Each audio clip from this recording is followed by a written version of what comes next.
வந்திருக்கும் இளம் சாதனையாளர்களுக்கும் அவங்களுடைய பெற்றோர்களுக்கும் தமிழக வெற்றி கழகத்தினுடைய தோழர்களுக்கும் என் நெஞ்சில் குடியிருக்கும் நண்பா நண்பிகள் உங்கள் அனைவருக்கும் மீண்டும் என்னுடைய பணிவான வணக்கங்கள். நான் இன்றைக்கி எதுவும் பேச வேணான்னு தான் நினச்சேன். பட் ஒரு முக்கியமான ஒரு விஷயத்தை பற்றி இன்றைக்கி நான் பேசலைன்னா அது அவ்வளோ கரெக்டாக இருக்காதுன்னு எனக்கு தோணுச்சு.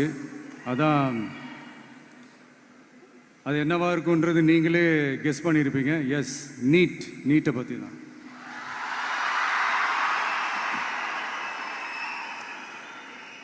இந்த நீட்டுன்றது பார்த்தீங்கன்னா நம்ம தமிழ்நாட்டில் இருக்கிற மாணவ மாணவிகள், குறிப்பாக கிராமப்புறத்தில் இருக்கிற ஏழை எளிய பிற்படுத்தப்பட்ட, மிகவும் பிற்படுத்தப்பட்ட மற்றும் தாழ்த்தப்பட்ட வகுப்பினை சேர்ந்த இந்த மாணவ மாணவிகள் எல்லாருமே ரொம்பவும் பாதிக்கப்படுறாங்கன்றது தான் ஒரு சத்தியமான ஒரு உண்மை. இந்த நீட்டை பற்றி ஒரு பிரச்சனையாக நான் பார்க்குறது என்னென்னா, ஒன்று இந்த நீட் இந்த மாநில உரிமைகளுக்கு எதிரானதாக இருக்குது. நீங்கள் 1975க்கு முன்னாலே பார்த்தீங்கன்னா இந்த கல்வி மாநில பட்டியலில் தான் இருந்துச்சு. உங்கள் எல்லாருக்குமே தெரிஞ்ச ஒரு விஷயந்தான். அதுக்கப்புறமா தான் அது ஒன்றிய அரசு வந்ததுக்கப்புறம் அது பொது பட்டியலில் அது சேர்த்தாங்க. எனக்கு தெரிஞ்சு அதுதான் ஒரு முதல் பிரச்சனையாக ஒன்று ஸ்டார்ட் ஆச்சு. ரெண்டாவது பார்த்தீங்கன்னா, ஒரே நாடு, ஒரே பாடத்திட்டங்கள், ஒரே தேர்வு. இது பேசிக்காகவே அந்த கல்வி கற்கும் அந்த நோக்கத்திற்கே ஒரு எதிரான ஒரு விஷயமாக நான் அதை பார்க்குறேன்.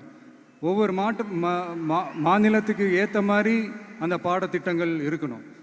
இது நான் மாநில உரிமைகளுக்காக மட்டுமே எதுவும் நான் கேட்கல. நீங்கள் பார்த்தீங்கன்னா அந்த கல்வி முறையில் பல்வேறு கண்ணோட்டங்கள், பல்வேறு பார்வைகள், டிஃப்ரெண்ட் பர்ஸ்பெக்டிவ்ஸ்னு ஒன்று சொல்லுவாங்க இல்லையா, அப்படி அதுக்கு ஒரு முக்கியத்துவம் கொடுக்குற ஒரு விஷயமா அது இருக்கணுன்றதான் என்னுடைய பார்வை. Diversity is a strength, it is not a weakness. பன்முகத்தன்மை அப்படிங்கிறது அது ஒரு பலமே தவிர பலவீனம்னு சொல்ல முடியாது. இதில் இன்னொரு முக்கியமான ஒரு விஷயம் என்னென்னா, மாநில மொழியில் படிச்சுட்டு, ஸ்டேட் சிலபஸில் படிச்சுட்டு, என்சிஇஆர்டி சிலபஸில் தேர்வு வச்சா அது எப்படிங்க? அதுவும்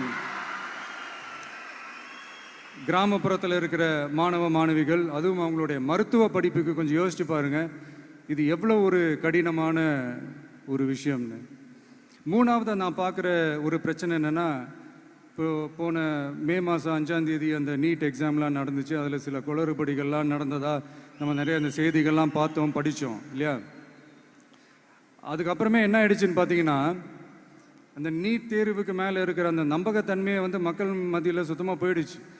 இனிமேல் நாடு முழுக்க அந்த நீட் தேர்வே தேவையில்லை அப்படிங்கிறத இந்த செய்திகள் மூலிமா நாம் எல்லாருமே புரிஞ்சுக்கிட்ட ஒரு விஷயம். சரி, இதுக்கு என்னதான் தீர்வு அப்படின்னா, நீட்டு விலக்கு தான் இதுக்கு உடனடி தீர்வு.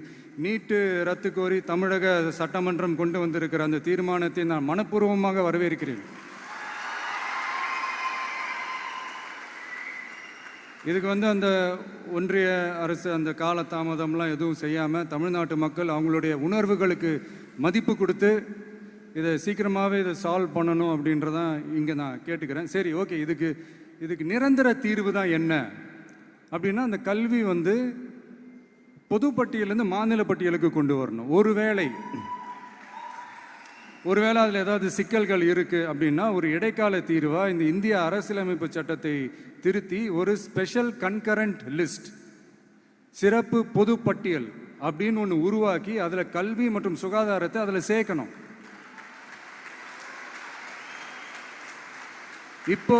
இப்போ இருக்கிற அந்த பொது பட்டியல் என்ன ஒரு பிரச்சனை அப்படின்னா, நீங்கள் அந்த துறைகள்லாம் பார்த்தீங்கன்னா மாநில அரசுகளுக்கு என்னதான் அதில் அதிகாரம் இருந்தாலும் அது முழுக்க ஒன்றிய அரசினுடைய கட்டுப்பாட்டில் தான் இருக்குது. அதனால் மாநில அரசுகளுக்கு அந்த முழு சுதந்திரத்தை அது தரப்பட வேண்டும் அப்படின்றதான் இங்கே என்னுடைய தாழ்மையான ஒரு வேண்டுகோள். ஒன்றிய அரசு அவங்களுடைய கட்டுப்பாட்டில் இருக்கிற ஒரு சில இந்த மெடிக்கல் காலேஜஸ்லாம் இருக்குல்ல, எய்ம்ஸ், ஜிப்மர், பிஜிஐ இந்த மாதிரி நிறுவனங்களுக்கு வேணால் அவங்க வந்து அந்த நீட் எக்ஸாம் நடத்தணுன்னா நடத்திக்கலாம். பட் இங்கே வந்து அந்த பிரச்சனை என்னன்னா, இது வந்து என்னுடைய ஒரு சஜஷன் தாங்க. இது நடக்குமா, உடனே நடக்காதுன்னு எனக்கு தெரியும்.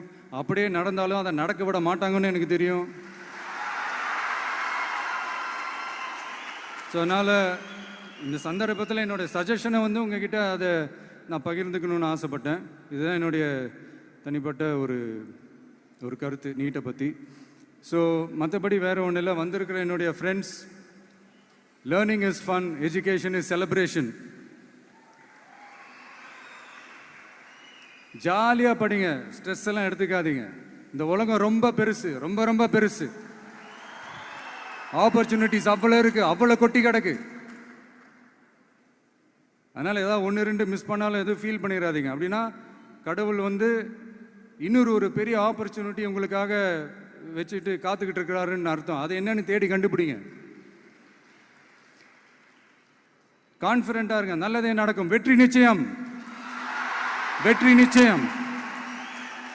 மீண்டும் சந்திக்கும் வரை நன்றி, வணக்கம்.